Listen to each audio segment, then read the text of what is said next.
ಯುದ್ಧ ಬೇಡ ಅಂತ ಹೇಳಿದ್ದು ಪಾಕಿಸ್ತಾನದ ಮಾಧ್ಯಮಗಳಲ್ಲಿ ಸುದ್ದಿ ಆಗ್ತಾ ಇದೆ.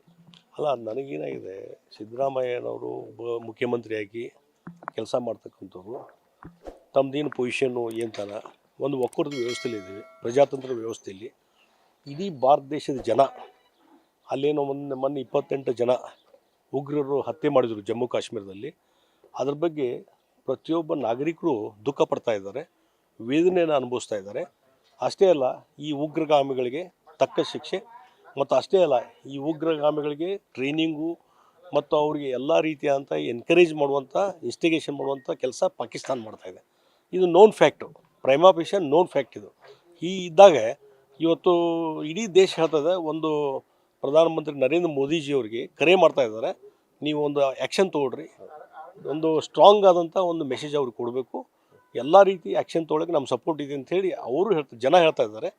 ಮತ್ತು ಇವನ್ ಕಾಂಗ್ರೆಸ್ಸಿನ ಅಧ್ಯಕ್ಷರು ಖರ್ಗೆ ಮತ್ತು ಆಲ್ ಪಾರ್ಟಿ ಎಲ್ಲರೂ ಹೇಳ್ತಾ ಇದ್ದಾರೆ, ಇದಕ್ಕೆ ನೀವು ಯಾವುದೇ ಆ್ಯಕ್ಷನ್ ತೊಗೊಂಡ್ರೆ ನಾವು ಸಪೋರ್ಟ್ ಮಾಡ್ತೀವಿ ಅಂಥೇಳಿ. ಇಂಥ ಸಂದರ್ಭದಲ್ಲಿ ಸಿದ್ದರಾಮಯ್ಯನವರಂಥ ಒಬ್ಬ ಮುಖ್ಯಮಂತ್ರಿ ಈ ರೀತಿ ಕೀಳು ಮಟ್ಟದ ಒಂದು ಹೇಳಿಕೆಯನ್ನು ಕೊಡುವ ಮುಖಾಂತರ, ಅಂದರೆ ಇವ್ರಿಗೆ ಜನರ ಕೂಗು, ದುಃಖ, ವೇದನೆ ಇದು ಯಾರೂ ಅರ್ಥನಾಗ್ತಾ ಇಲ್ಲ. ಅವ್ರು ಬರೀ ಒಂದು ಅವ್ರ ಕಣ್ಣಿಗೆ ಅಲ್ಪಸಂಖ್ಯಾತರ ತುಷ್ಟೀಕರಣ, ಮುಸಲ್ಮಾನರ ಪರವಾಗಿ ಮಾತಾಡುವಂಥದ್ದು, ಅದರಿಂದನೇ ನಾನು ರಾಜಕಾರಣ ಮಾಡ್ತೀನಿ ಅನ್ನುವಂಥ ಒಂದು ಏನಿದೆ ಅಲ್ಲ ಹಂಬಲ, ಅದರಿಂದನೇ ಇವತ್ತು ಆ ರೀತಿಯಾದಂಥ ಹೇಳಿಕೆಗಳು ಬರ್ತಾ ಇದ್ದಾವೆ. ಮತ್ತು ಹಂಗಾರೆ ನಾಳೆ ಇವರು ಸಿದ್ದರಾಮಯ್ಯ ಏನಾದರೂ ಪೊಸಿಷನ್ದಲ್ಲಿದ್ದರೆ ಅದಕ್ಕೆ ಬಹುಶಃ law and order situation worst ಆಗಿದ್ದ ಕಾರಣ ಅಂದರೆ ಇದೆ. ದಿನನಿತ್ಯ ಅತ್ಯಾಚಾರ, ಗುಂಡಾಗಿರಿ ಎಲ್ಲವೂ ನಡೀತಾ ಇದ್ದಿಲ್ಲ ಓಪನ್ ಆಗಿ. ಹೀಗಾಗಿ ಅದು ಕಾರಣ ಅಂತಂದರೆ ಇವರು ಡೀಲಾತನ. ಅದಕ್ಕಾಗಿ ಈ ರೀತಿ ಒಂದು ಮೂರ್ಖತನದ ಹೇಳಿಕೆಯನ್ನು ವಾಪಸ್ ತೊಗೋಬೇಕಂತ ನಾವು ಒತ್ತಾಯ ಮಾಡ್ತೀನಿ. ಮತ್ತು ಮುಖ್ಯಮಂತ್ರಿ ಸಿದ್ದರಾಮಯ್ಯ ಇದು ಶೋಭೆ ತರುವಂಥ ಹೇಳಿಕೆ ಅಲ್ಲ. ಇದರಿಂದ ಇಡೀ ಜನಾಂಗ, ಇಡೀ ಜನತೆಯ, ಇಡೀ ದೇಶದ ಜನತೆ ಇವತ್ತು ಇವ್ರ ಬಗ್ಗೆ ಭಾಳ ನಗೆಪಾಟಲು ಆಗಿದ್ದಾರೆ. ಮತ್ತು ಬಹುಶಃ ಪಾಕಿಸ್ತಾನದಲ್ಲಿ ಇವತ್ತು ಟಿ ವಿ ಮಾಧ್ಯಮಗಳಲ್ಲಿ ಇವತ್ತು ಸಿದ್ದರಾಮಯ್ಯರು ಅಲ್ಲಿ ಭಾಳ ಪಾಪ್ಯುಲರ್ ಆಗ್ತಾ ಇದ್ದಾರೆ. ಬಹುಶಃ ನನಗನ್ನಿಸೋ ಮಟ್ಟಿಗೆ ಅವರು ಕರ್ನಾಟಕದ ಮುಸ್ಲಿಮನ್ನು ವೈಲೈಸುವುದಂಥದ್ದಾಯಿತು, ದೇಶದ ಮುಸಲ್ಮಾನರನ್ನು ವೈಲೈಸುವಂಥದ್ದಾಯಿತು. ಈಗ ಪಾಕಿಸ್ತಾನದಲ್ಲಿರ್ತಕ್ಕಂಥ ಮುಸಲ್ಮಾನರು ಅವ್ರನ್ನೂ ಸಂತುಷ್ಟಗೊಳಿಸುವಂಥ ಕೆಲಸ ಸಿದ್ದರಾಮಯ್ಯ ಮಾಡ್ತಾರೆ. ಇದನ್ನು ಕೈ ಬಿಡ್ರಿ. ಇದೇ ರೀತಿ ಆದರೆ ಇವತ್ತೇನು ಒಳ್ಳೆ ರೀತಿಯಾದಂಥ ಒಂದು ವಾತಾವರಣ ನಿರ್ಮಾಣ ಆಗೋದಿಲ್ಲ. ಅದಕ್ಕಾಗಿ ತಕ್ಷಣ ಆ ಮಾತನ್ನು ವಾಪಸ್ ತೆಗೆದುಕೊಳ್ಬೇಕು.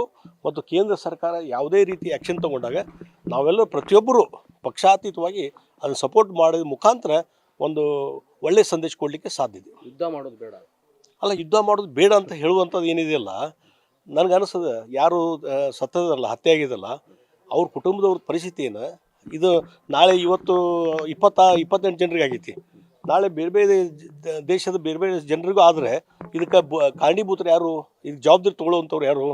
ಒಂದು ಸಲ ನೀವು ಹೆದರಿಕೆ ನೋಡಿ, ಇಲ್ಲೊಂದು ಮರ್ಡರ್ ಆಕತಿ, ಹುಬ್ಳಿಯಲ್ಲೋ ಬೆಳಗಾವದಲ್ಲೋ ಸಣ್ಣ ಹುಡುಗನ ಅಪಹರಣ ಮಾಡ್ಕೊಂಡು ಹೋಗ್ತಾರೆ. ಅದಕ್ಕೆ ನೀವು ಮೊನ್ನೆ ಗುಂಡೈಟ್ ಹಾಕಿದಂಗಾರೆ, ಹಂಗೆ ಗುಂಡೈಟ್ ಹಾಕಿದವ್ರನ್ನು ನೀವು ಪೊಲೀಸ್ ಅಧಿಕಾರಿನ ಬಹುಶಃ ನೀವು ನೇಣಿಗೇರಿಸುವಂತ ಕಾಣಿಸ್ತದೆ ನನಗನ್ನಿಸ್ಬಿಟ್ಟಿಗೆ. ಸಿದ್ದರಾಮಯ್ಯನವರು ಅವ್ರ ಮೇಲೆ ಆ್ಯಕ್ಷನ್ ತೊಗೊಳ್ತಾರೆ ಇವರು, ಯಾಕೆ ನೀನು ಗುಂಡು ಹಾಕಿದೆ ಅಂತೇಳಿ.